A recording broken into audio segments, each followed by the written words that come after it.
lorsque le télescope spatial James Webb a ouvert pour la première fois.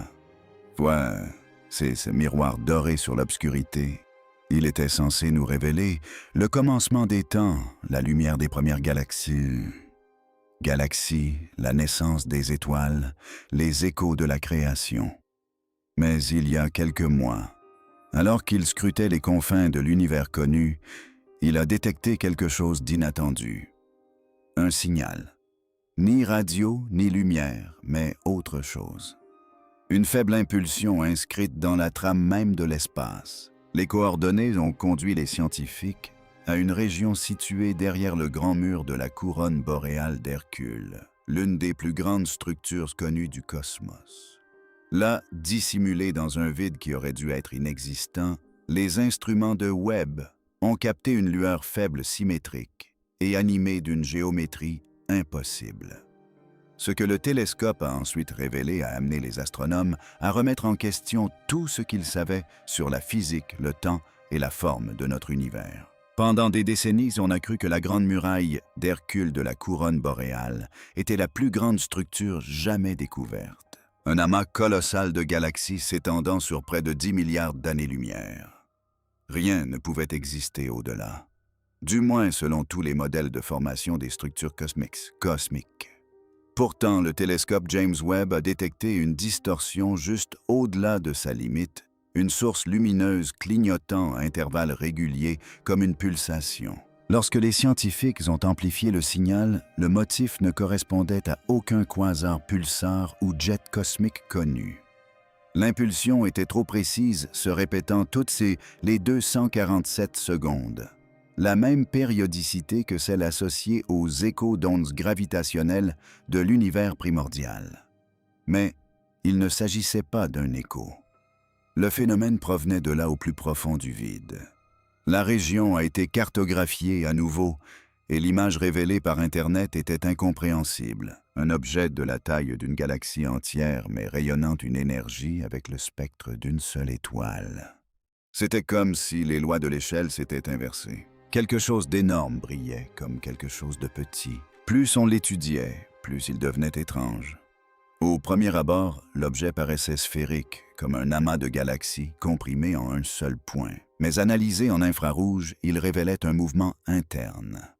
Des milliers de structures spirales se déplaçaient indépendamment l'une de l'autre, orbitant autour d'un centre sombre qui absorbait la quasi-totalité de la lumière visible. Ce n'était pas une galaxie. Ce n'était même pas de la matière telle que nous la connaissons. L'instrument NISPEC du télescope Webb a détecté des longueurs d'onde tellement décalées vers le rouge qu'elles suggéraient un âge antérieur au Big Bang lui-même. C'est impossible. Selon tous les critères connus, l'univers a commencé il y a 13 milliards d'années. Or, cet objet existait avant cette lumière. Un physicien l'a qualifié de cicatrice précréationnelle, un vestige d'un univers antérieur. Un univers qui s'est effondré laissant son empreinte indélébile aux confins d'une autre. Son champ gravitationnel était si extrême qu'il a dévié la lumière sur des centaines de milliers d'années-lumière, créant un halo qui semblait projeter les formes de galaxies entières. Mais le plus étrange était ce qu'il reflétait. Lorsque Webb l'observa, il nous vit. Au début, les scientifiques attribuèrent ce phénomène à un artefact, un reflet dû à l'optique secondaire de Webb, mais des observations répétées le confirmèrent. L'objet ne reflétait pas la lumière, mais une structure. Chaque image prise par Webb révélait des motifs qui reproduisaient des constellations connues, mais inversées, comme si on les observait depuis l'autre côté du cosmos. En cartographiant ces inversions, les astronomes ont fait une découverte stupéfiante. Le ciel réfléchi correspondait à notre Voie lactée. Lactée non pas en temps réel, mais telle qu'elle apparaissait il y a 13 milliards d'années. La conclusion était terrifiante. Nous ne voyons pas seulement de la lumière provenant d'un autre coin de l'espace, mais peut-être d'une autre version de notre univers. Un royaume parallèle replié sur lui-même, à travers les dimensions où le temps s'écoule à rebours et la gravité s'inverse. Dans ce cosmos miroir, les trous noirs pourraient non être des trous blancs des objets qui émettent de l'énergie au lieu de la dévorer. Si cela s'avérait vrai, cet objet terrifiant n'était pas un objet du tout, mais un portail, une brèche entre les cycles de l'existence nous révélant ce qui a précédé et ce qui pourrait advenir. Puis, en avril, le signal a changé. L'impulsion de 247 secondes a commencé à se moduler, formant une séquence binaire qui se répétait sur plusieurs longueurs d'onde. Décodée par transformation de Fourier, elle a produit des fréquences harmoniques identiques à celles mesurées dans le rayonnement de fond cosmologique, la rémanence du Big Bang. Mais il ne s'agissait pas de fluctuations aléatoires. Elles étaient structurées, stratifiées et récursives, à l'image d'une équation qui s'écrit d'elle-même. La séquence décrivait une topologie, la forme non pas d'une étoile ou d'une galaxie, mais d'une sphère contenue dans une autre sphère emboîtée à l'infini, comme si l'espace lui-même se repliait sur lui-même. Un cosmologiste l'a décrite comme l'ADN de l'univers, un plan fractal inscrit dans la lumière. La révélation frappa tout le monde d'un coup. L'objet n'était pas de la matière inerte. Il était vivant au sens cosmique du terme, une structure qui traitait l'énergie, l'information et la gravité en parfaite harmonie. Certains l'appelèrent la première intelligence. D'autres, plus discrètement, l'appelèrent autrement l'œil de Dieu. Alors que le télescope James Webb poursuivait l'observation de cette structure mystérieuse, un phénomène inexplicable se produisit. Les instruments de Webb calibrés pour détecter la plus faible lumière de l'univers primordial commencèrent à se désaligner. Les segments du miroir, parfaitement synchronisés depuis des mois, se mirent à se décaler subtilement d'eux-mêmes, comme sous l'effet d'une force invisible. Les ingénieurs au sol pensaient à un bug logiciel. Mais la télémétrie a confirmé que les mouvements étaient réels déclenchés par des systèmes automatisés, compensant des distorsions anormales. L'objet ne se contentait plus de courber la lumière, il courbait l'espace autour du télescope lui-même.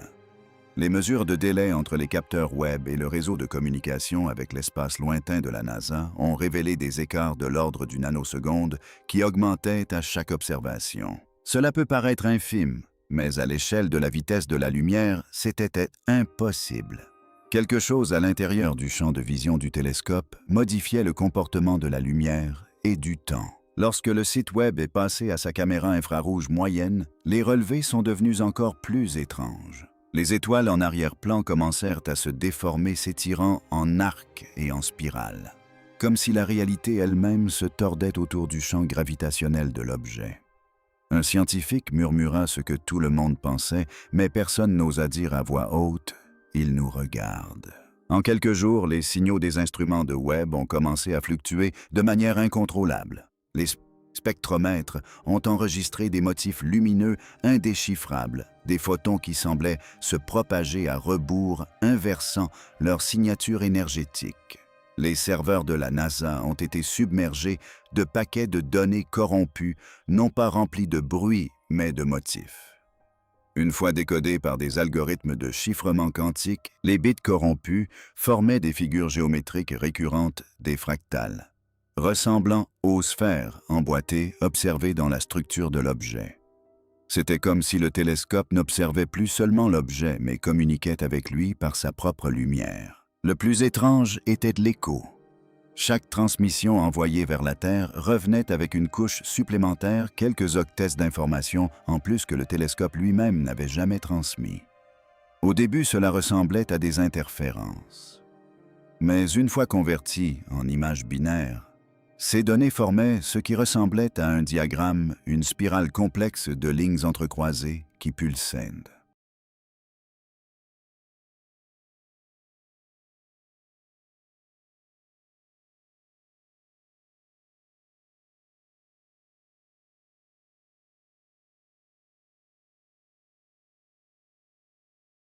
La symétrie n'était pas le fruit du hasard, mais d'un choix délibéré. Les données ne se contentaient pas de refléter ce que le Webb observait. Elles y réagissaient. Certains scientifiques pensaient qu'il s'agissait d'une boucle de rétroaction provoquée par l'intrication quantique entre les photons. D'autres commencèrent à envisager une hypothèse bien plus sombre: le télescope serait devenu partie intégrante du phénomène qu'il étudiait. 3 semaines plus tard, des observatoires du monde entier ont signalé un phénomène sans précédent. Le signal détecté par Webb n'était plus isolé. Des radiotélescopes au Chili, à Hawaï et en Antarctique commencèrent à le capter indépendamment tous à la même fréquence, 4 MHz. Une gamme généralement réservée aux transmissions radar spatiales lointaines. L'impulsion était faible au début, mais elle gagnait en intensité, comme si l'objet se synchronisait avec le champ électromagnétique terrestre.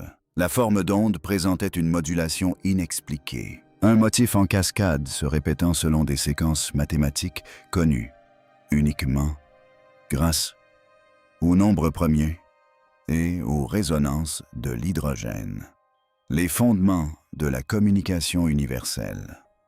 Lorsque les scientifiques ont représenté la forme d'onde dans l'espace tridimensionnel, ils ont découvert un réseau, une structure composée d'une infinité de nœuds symétriques s'enroulant en spirale vers un vide central. Le modèle était si précis qu'il ressemblait à une construction numérique, une architecture de données trop complexe pour tout ordinateur humain. « Ce n'est pas un signal », a finalement déclaré un astrophysicien. C'est un plan. L'objet n'envoyait pas d'informations, mais des schémas.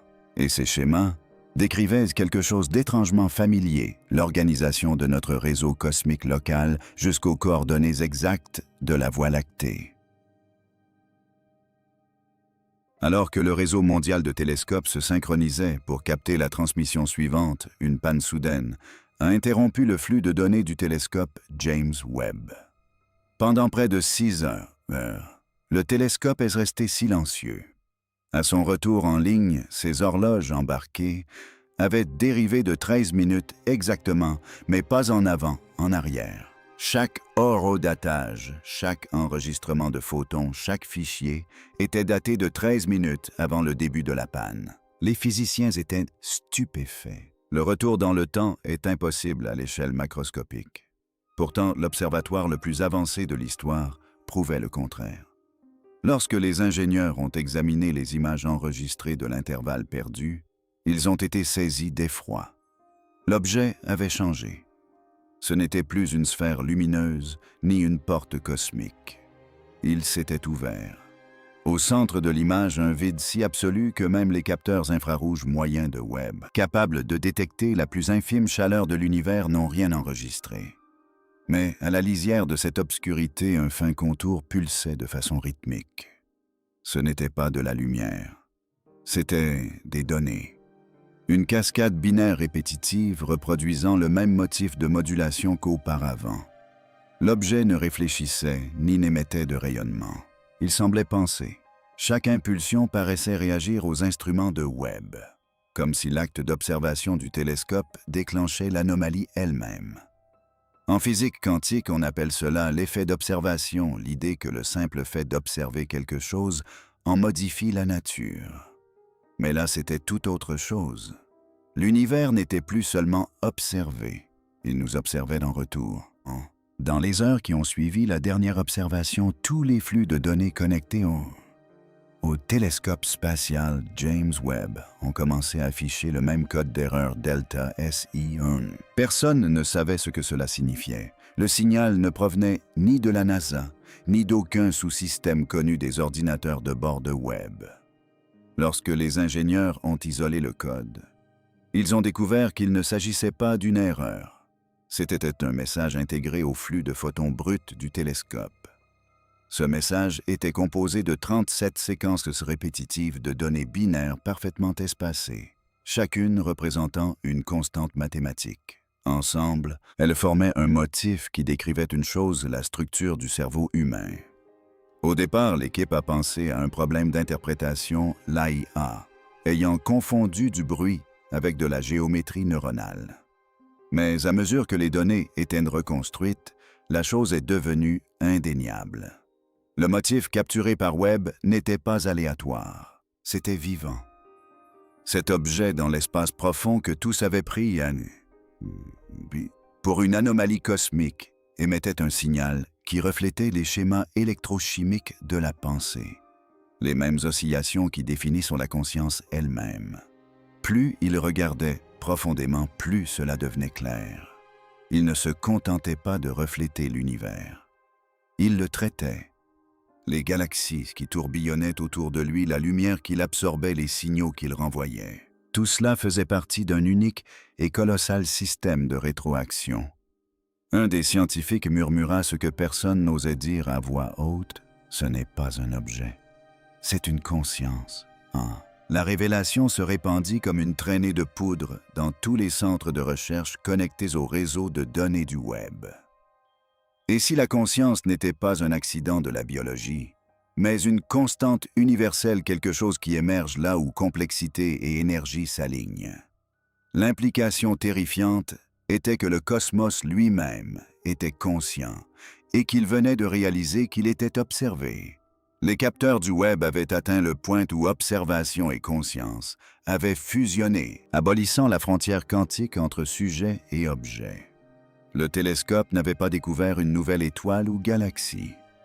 Il avait éveillé quelque chose qui avait toujours été là, une intelligence plus ancienne que le temps tissé dans la trame cosmique. Puis, aussi soudainement qu'il était apparu, le signal s'est arrêté. Toutes les fréquences se sont tues. Le vide est redevenu noir. Un instant, les scientifiques ont cru que tout était fini jusqu'à ce qu'ils remarquent quelque chose de nouveau. Tous les télescopes de la Terre pointés vers les mêmes coordonnées ont détecté une faible impulsion synchronisée se propageant à travers tout le ciel. Non pas d'une seule direction, mais de partout à la fois. Cette impulsion correspondait au rythme des ondes cérébrales alpha-humaines, à 10 Hz, la fréquence de la pensée. Ils ne communiquaient plus. Ils raisonnaient. À cet instant, l'humanité comprit que l'univers n'était plus une étendue passive d'étoiles et de vide. Il était conscient, et notre tentative de percer ses secrets les plus profonds avait déclenché quelque chose d'irréversible. Le moment où le cosmos ouvrit enfin les yeux. Alors, si cette histoire vous a amené à vous interroger sur ce qui se trouve réellement là-bas, et si l'univers nous observe depuis toujours, ne détournez pas le regard. Abonnez-vous à cette chaîne. Nous dévoilons les découvertes que les agences spatiales ne peuvent expliquer, les mystères qui bouleversent tout ce que nous pensions savoir sur l'existence. Activez les notifications car la prochaine transmission pourrait ne pas provenir de la Terre.